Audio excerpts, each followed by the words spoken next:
Yes, yes. What's up, everybody? Coffee Conversations with Greg J is on.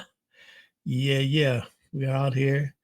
Culturally relevant conversations from a global perspective. Casual, because we're just sitting here having coffee with folks from all over the globe, kicking it, chopping it up, but finding solutions, getting us to thinking, contemplations from our perspective. Yeah. Well, by now, I think you've cast your vote.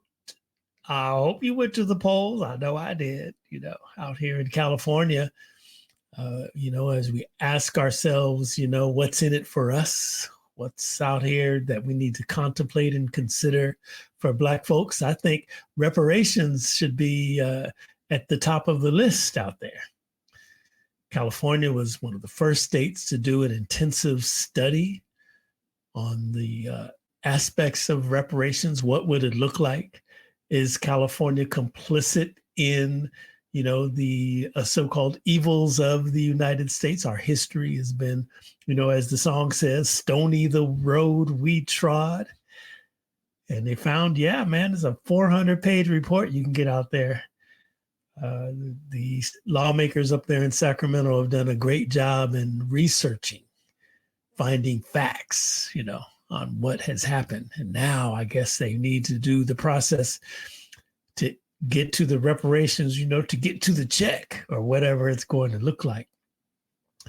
I found an advocacy organization that's really linked up in that whole experience of fact finding with the reparations. They are the Californians for, Coalition for Equitable. Look, let me just bring my brother in. He can tell us CEJC and tell us what that is. Brother Chris from the CEJC. Hold on, I lost my mouse over here. There he is. Good morning, my brother. Peace, and blessings. Hope all is good. Shout out to you, Greg J. Appreciate you for having me. And big shout out to the whole audience watching. Thank you so much. Yes, sir. Yes, sir. Thank you for coming in, sipping coffee with us and chopping it up with me. See, let's get to the bottom of it. First of all, give me the correct. I thought I was practicing memorizing the name when we get on the air. I can't remember it. I know it's so many letters. CJEC, Coalition for a Just and Equitable California. And we are California's first, only so far, and leading statewide grassroots, descendant-led volunteer organization born just for reparations and reparative justice. So that's all we do. That's all we work on, specifically for Black Americans who are descendants of those who were emancipated from chattel slavery. All right. Well, listen, thank you for that. And let's just get to the bottom of it. I mean, when we think of California, folks probably, we didn't have the same aspects of Jim Crow and slavery and all of that. So the history, I think, of Black folks in California is a little different, sort of, but that report shows a lot of, inequities. There's still sundown towns and, redlining and all of that. Give us a little background on why American descendants of slaves in California should get reparations. Yeah, thank you for the question. It's the right question and the right place to start from, because you're right. If you just think about what we learned in school or learn from parents or family members or friends, you might think that California was a, quote, free state. Or you might think that there was no slavery in the state of California when we became a state in 1849, 1850. And although you might think that, that would be wrong. And that is what the State Reparations Task Force helped to uncover and make more public and raise more awareness about over the past 2 years of its work that ended in June of 2023, where the State Task Force produced a first report, which was about 500 pages in the summer of 2022, halfway through its work. And then finally, in June of 2023, last year, when it finished its work, an almost 1,100-page report, which details the complicity, and I like that you use that word complicity of California, not just in enslavement of our people. So let me say this plainly. There were enslaved Black Americans, African Americans in California. California was not a free state, or put another way, as the chair of the State Reparations Task Force put it, we were free in name only, because there were thousands of African Americans, Black Americans who were trafficked to California to work. And I'm using the word work loosely because it's not work if you don't get paid for it, right? It's something else, right? Slavery. But to labor, shall we say, in our gold mines, in our fields, in our farms. We actually have the privilege and pleasure within our organization, which is a coalition of statewide reparations groups and local reparations groups. We have the privilege and pleasure of working right now with some of the living descendants of people who were enslaved in the state of California. Wow. Wow. Wow. Wow. Now, let me say too, real quick, because I think you touched on this, and it's the right place to start, as mentioned. So California not only permitted, allowed, and profited from slavery itself directly, but California had one of the worst fugitive slave laws in the country. One of the toughest, strongest, worstest fugitive slave laws in the country, where if you somehow freed yourself from some other place in some other state and came to California, if and when you were caught, you were either enslaved here or sent right back to where you came from in the way that you came from. So right into slavery. And lastly, California did not itself ratify or agree with the 14th Amendment and the 15th Amendment to the U.S. Constitution, which were passed in the 1850s, 1860s, 1870s. California did not agree with those two constitutional amendments until 1959 and 1962, respectively. So almost 100 years after those Civil War Reconstruction era amendments to the Constitution were agreed on by most of the rest of the country, California didn't agree with that until another 100 years later. I think the first governor of California, Peter Burnett, I believe was a slaveholder. I do know that he was quite the racist, that's for sure. I was in Sacramento. I'm also very deeply in the arts and culture space, and we were in the state capitol advocating for the arts. So while I was in the building, the state capitol building, I took the little tour, and the guide straight said, "We don't like him. He was a racist." Man. Man. Yes, so he was. Peter Burnett, he the first governor who, was, for lack of a better word, a Confederate. Mm-hmm. Like many of our original, folks who came to the state and actually, created and led the state government. Folks who were either Confederates literally or Confederate sympathizers. And Peter Burnett was, I think he came actually from Oregon.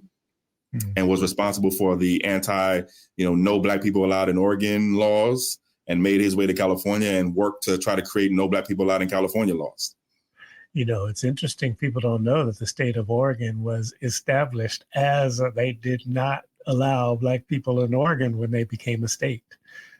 People don't realize that history, That's right. Really right. That's why many of us up there. I participated in a press conference with the California Black Media Network, and right as one of the reports that you mentioned was released, and I will always remember Assemblymember Reggie Jones Sawyer answering a question, and that was like, okay, well, what did you find in your research and report? And he says very plainly, like you said, California was complicit. And it hit me in my gut. I was like, dang, that really does resonate with my soul when I think about California and the issue of reparations. California was complicit. For you, as you do this work and you dive into all of the research that's come up, what is the one most striking item that makes you say, dang, Oh, man, so much, man. Thank you for that question, brother. That is a brilliant question. I wish people asked me that question more and asked us that question more because, and I understand, the report that the task force put together, as we mentioned, the final report, again, the first report is about 400, 500 pages, but the final report is about 1,000 pages, 1,100 pages, and it actually includes the first report also. So like the first half of the final report is the first report, but and we're also doing live weekly readings of the final report on YouTube right now, by the way, on our YouTube channel. For folks who don't have time to read 1,000 pages, this is the first time I've ever read anything 1,000 pages, maybe other than like the Bible or something, or, or something, a textbook or something like that in class or something like that.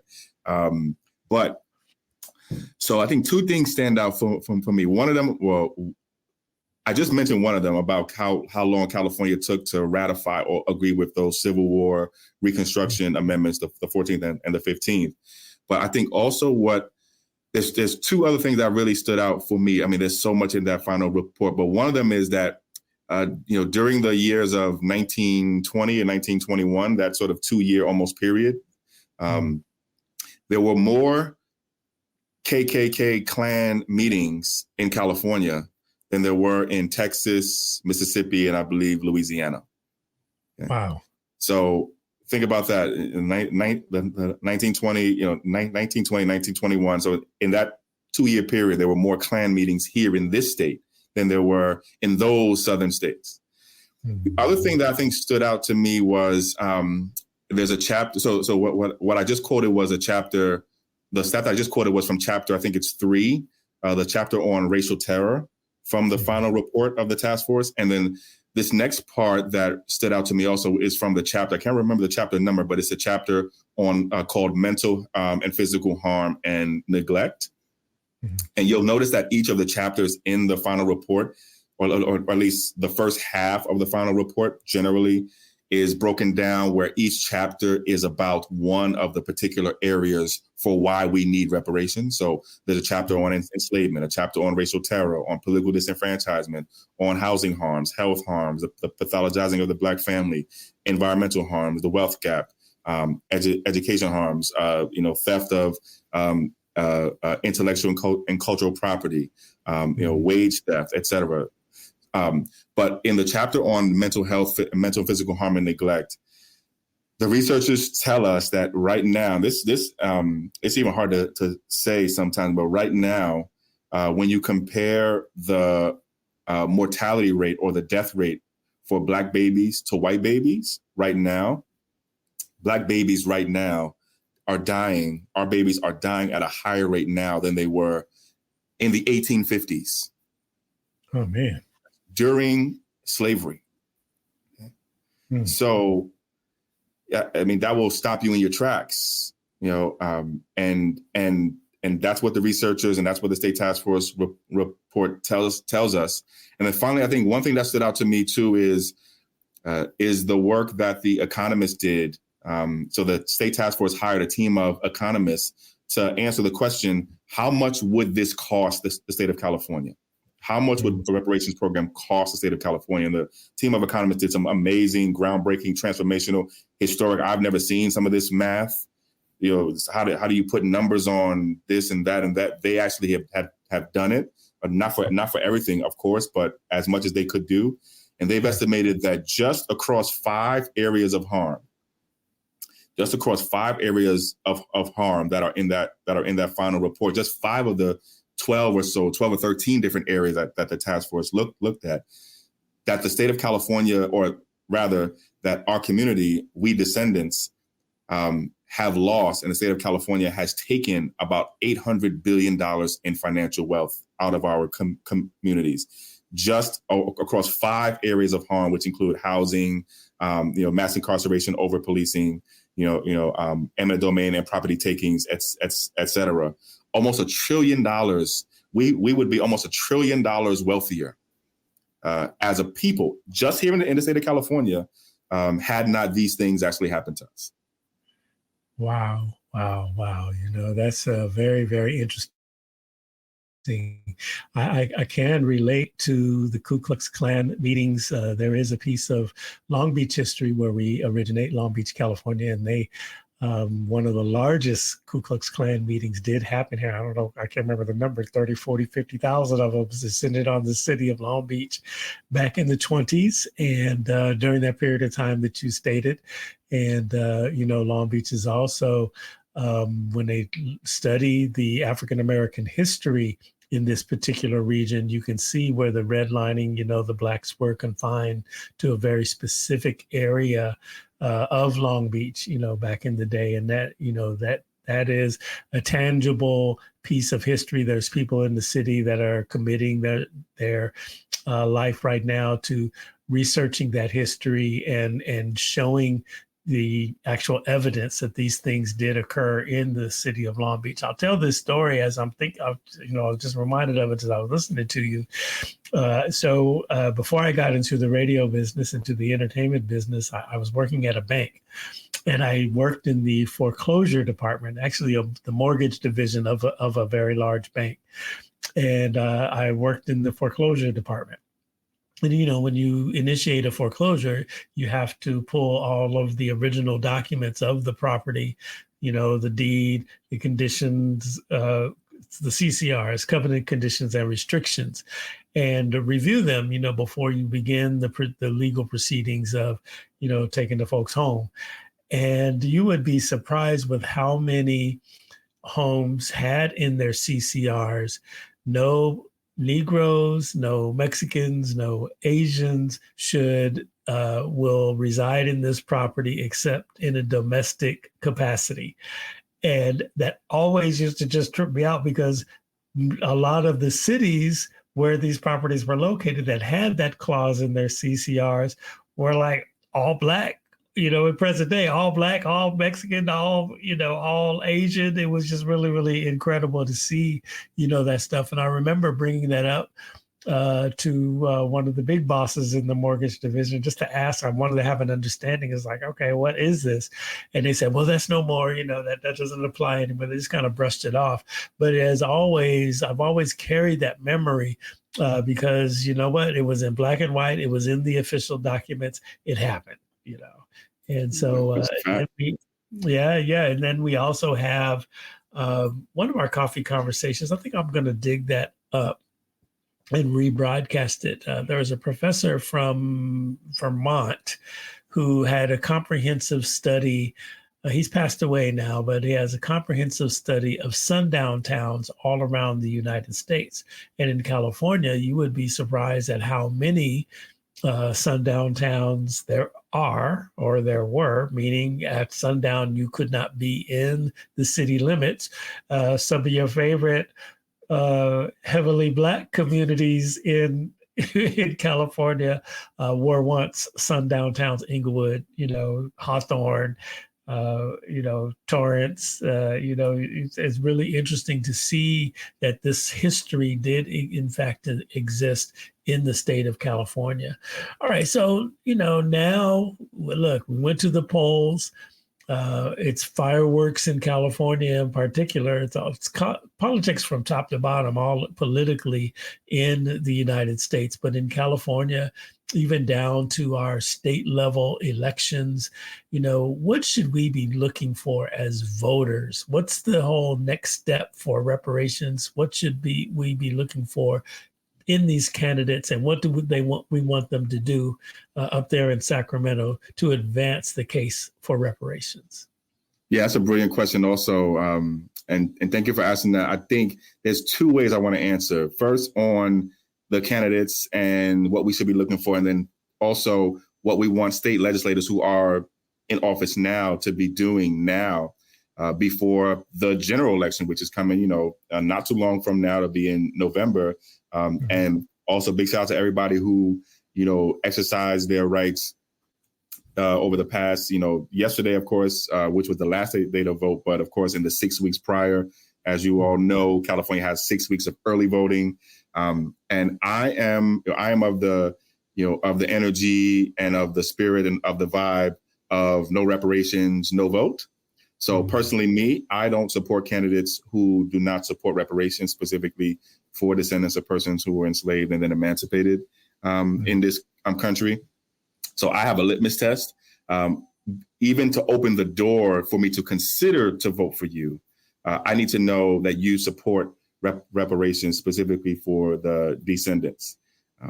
And to make it even more clear for candidates, I need to know that you support checks. Right? So not everything but the checks. I need to know that you support the checks. You can support the other things too, but if you say I support reparations, but I don't support actually paying your people and your people back, then I'm going to close the door also. But once you've told me that, then I am open to hearing your positions on a bunch of other issues. And yesterday, and I tweeted this out. I voted yesterday for candidates who fit that first test, and then I also voted for the ballot propositions that we had here locally, where I am in the city of Sacramento. So what we normally recommend, and now our organization, we don't endorse candidates, we don't do any of that, but what I individually recommend, and I know a lot of us do who work with the organization and the coalition partners that we have across the state, are and is the no reparations, no vote. And we are encouraging everyone, the primary's done, but now we're in the general election.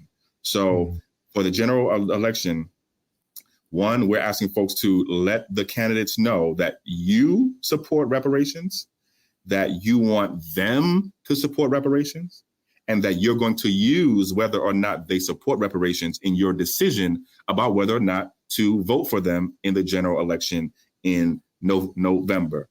Generally speaking, we are encouraging, and I am encouraging, every Californian, Black and not Black, to make reparations a part of the equation that you use to decide whether or not to vote for someone, and to make that a part of your decision-making process going forward, not just in the general election, but every election until and even after the checks get cut. Secondly, state legislators right now, so we may talk a little bit more about this, but right now there are a series and a set of reparations or reparations-related or bills based on the recommendations of the State Reparations Task Force. And so what we're recommending right now is that state legislators, one, introduce and then support bills based on the task force's recommendations that contain and emphasize and prioritize direct, tangible, targeted, timely monetary resources and payments for descendants of persons who were enslaved and then emancipated in the United States. And we're encouraging folks to reach out to their state senators and state legislators and state assembly members with that particular language, that you want direct, targeted, tangible, timely monetary resources and payments in legislation this year. And we're also encouraging folks to support some of the bills that we do like, that we've seen from some of the legislators that are based on the task force's recommendations. One specific example is Senate Bill 490, which would create a reparations agency. So a place for us to go to apply for reparations, to go to show that we're eligible, to go to get our claims and payments processed. Every group that got reparations had some sort of government infrastructure set up to actually do it. That was the case for our Japanese American brothers and sisters. It was the case for for the folks who were survivors of the Holocaust. It's the case for many of our Native brothers and indigenous brothers and sisters also. Whole agencies, whole bureaus are set up just to serve the particular community. And so we have a bill now that would do that. It would create the California American Freedmen Affairs Agency, and that agency would be responsible for actually carrying out and cutting the checks, and would be the place that you go if you have questions, et cetera. So we're encouraging folks to reach out to their state senators right now, and of course their state assembly members soon, to support Senate Bill 490, and there'll be some others too. Mm-hmm. That's very interesting. So you all are saying a check, not like enhanced benefits or scholarships or whatever. You try to get us the money. We got to get. Listen, they took our people worked for 256 plus years.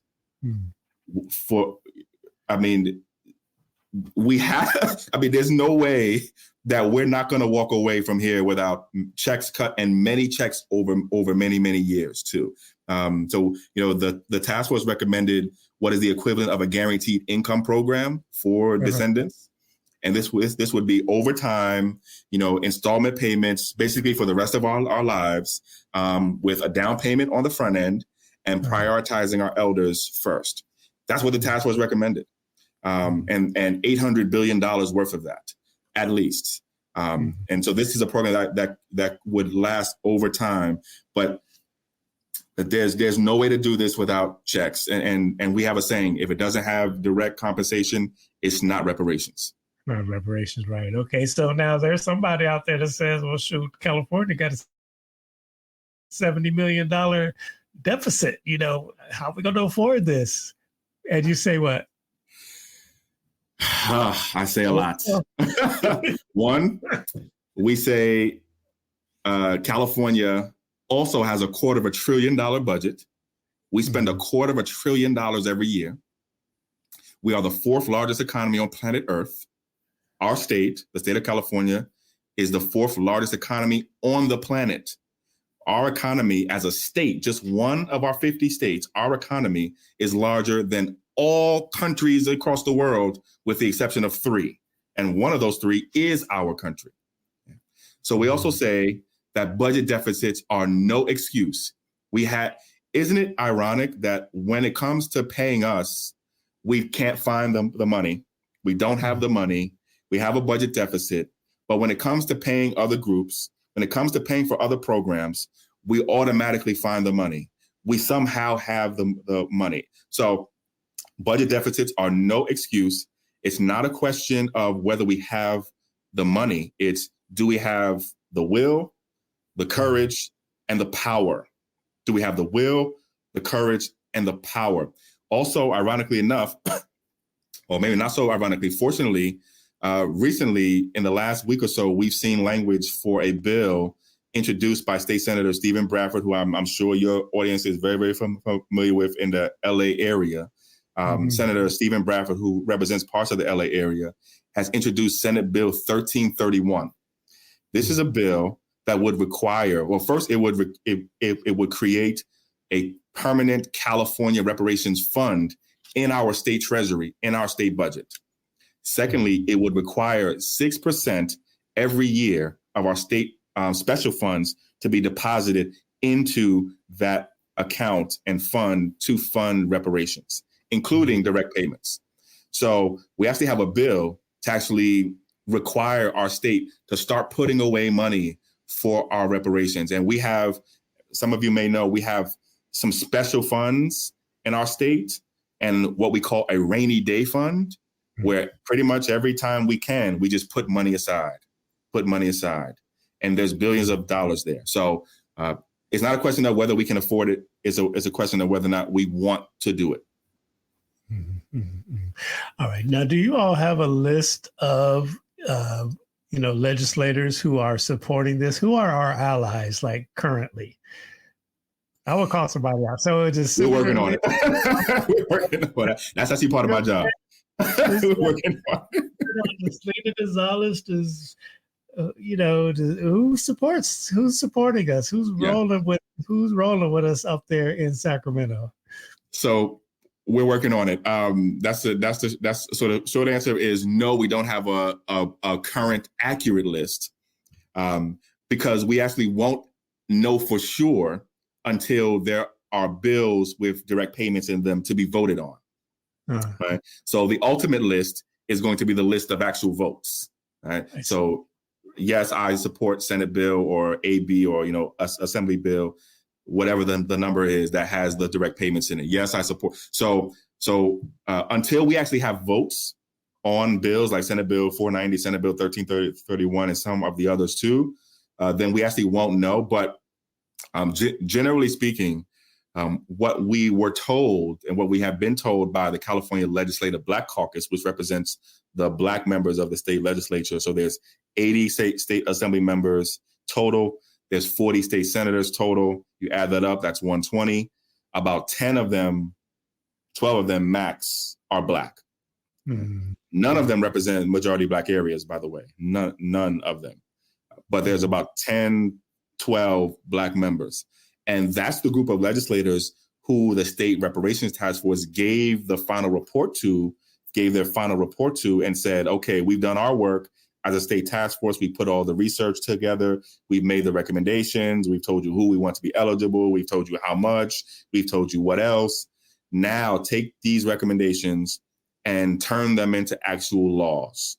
And so presumably, the members of the Legislative Black Caucus are in support of reparations, and at least each one has said so in words, but it's about the specifics, because you can say you're for reparations, but you can say you're for reparations, but not the checks. To me, that means you're not for reparations. So, yeah. So, well, check this out. So then a lot of those, 10 or 12 folks make up the Legislative Black Caucus. Some are terming out, right? Yep. So I know 3 or 4, yep. This is done, isn't it? So Senator Bradford is over. Joan Sawyer, Chris Holden, and Kevin McCarty I don't believe he's terming out, but he is running for mayor of Sacramento. So he may be leaving on his own terms. And, there are candidates who are, obviously, and it's a great question, again, because it ties back to your earlier question about the primaries. We just had some primaries yesterday finished, and we're still looking at some of the results coming in. But, it's not certain. I'm not certain that the members who leave the caucus will all be replaced by new Black Caucus members. Mm-hmm. I'm not certain yet. And of course, we have a general election coming up in the next several months anyway. So I'm not certain yet. And that's another argument that we've and that's another reason why we've made the argument to members of the Black Caucus that the time to strike and the time to be strong is now, because who knows what your political power looks like 12 months from now. Sure. Well, it always comes down to the people. So I guess this is the opportunity for us as the people to really start letter writing and making sure that we're asking the questions, the tough and specific questions of these candidates that are coming in, because we have a generational change afoot here. And so it would be a shame to let all of this work just kind of go dormant after the champions for this work have gone on to other items, whether they're terming out or seeking other offices or anything. And I'm just kind of thinking out loud here. It's actually a little scary, but so we've got to put this front of mind with the people. How soon before 1390 and 1331 and 490? How soon before they hit the voting floor?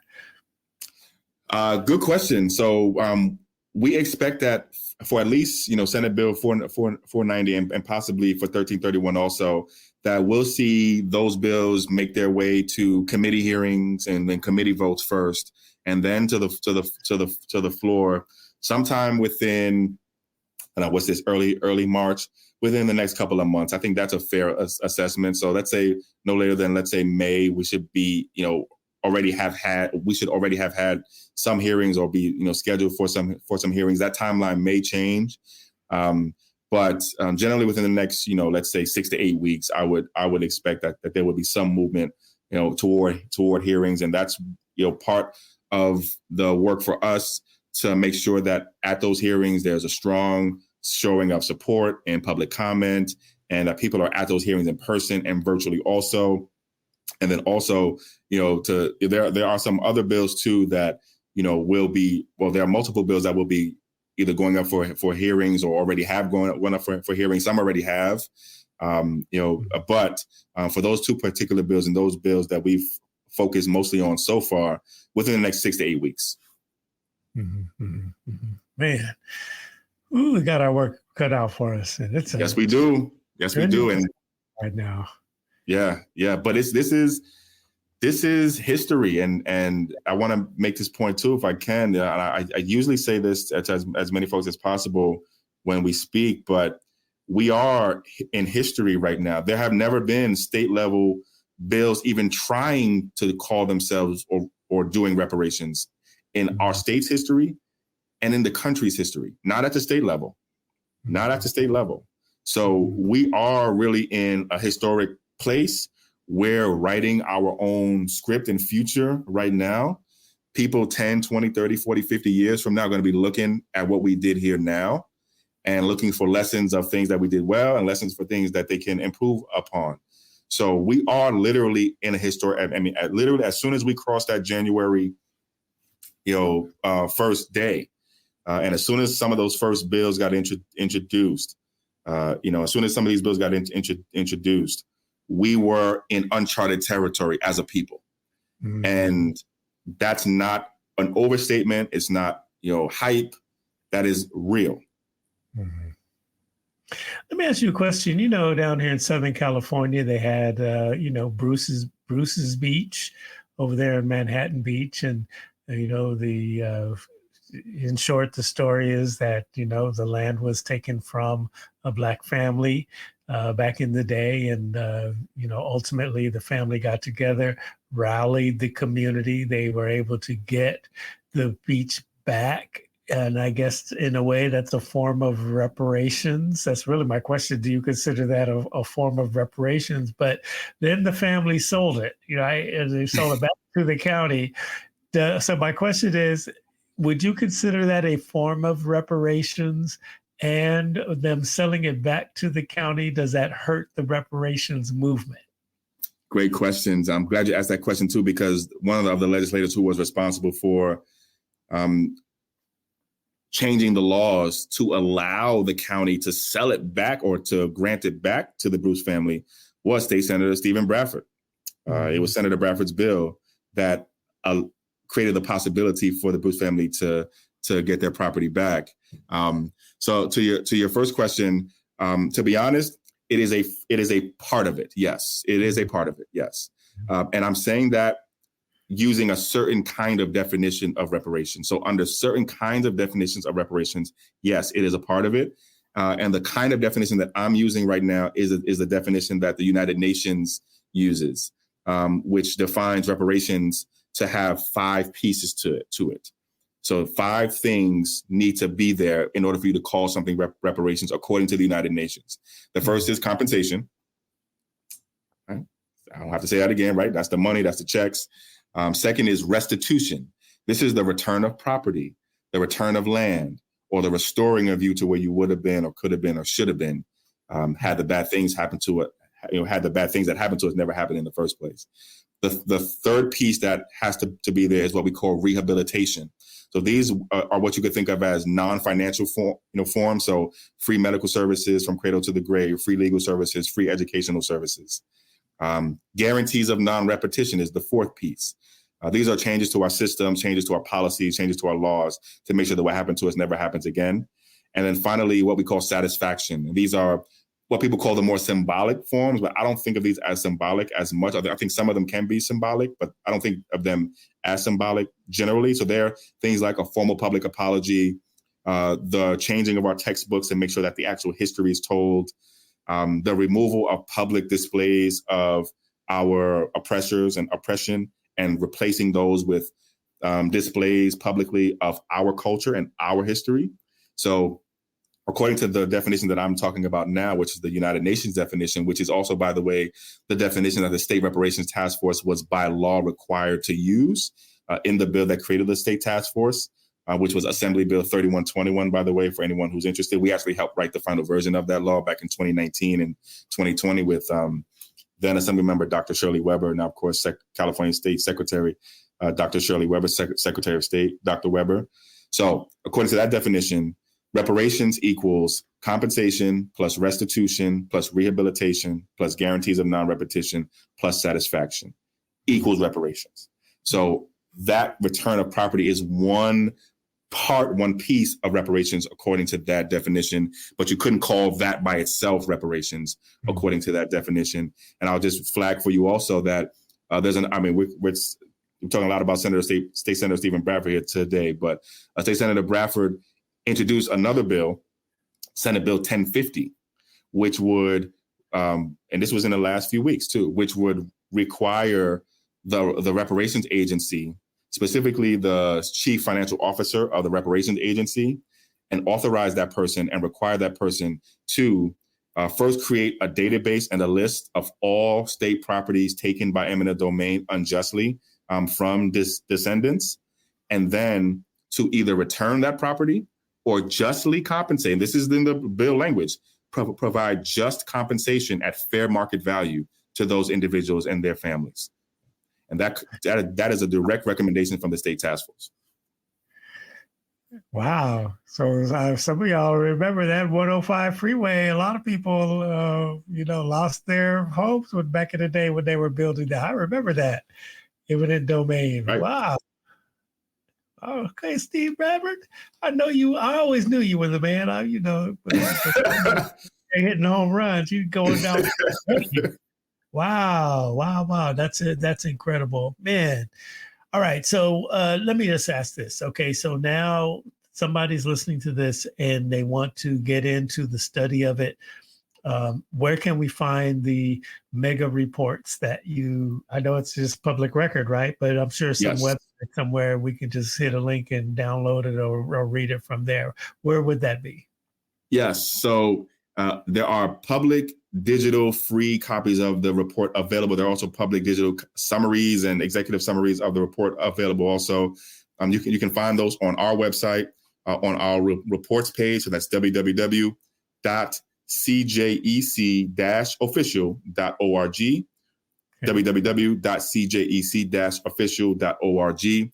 On our reports page, if you click the reports link, there's a bunch of other great reports there too, but that's one of them.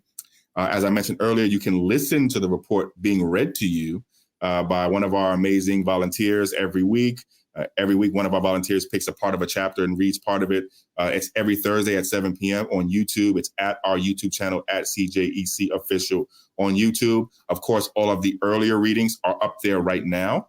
So if you want to listen to some of the chapters, already, you can go to our site, our YouTube channel also and check those out. And then if you want to get the report directly from the California Department of Justice Division of Civil Rights, which was the part of our government that was asked to help the task force do its work over the past 2 years, the website is www, and I hope I'm going to remember this right, www.oag.gov/AB3121. And then on that homepage, there's a big reports button.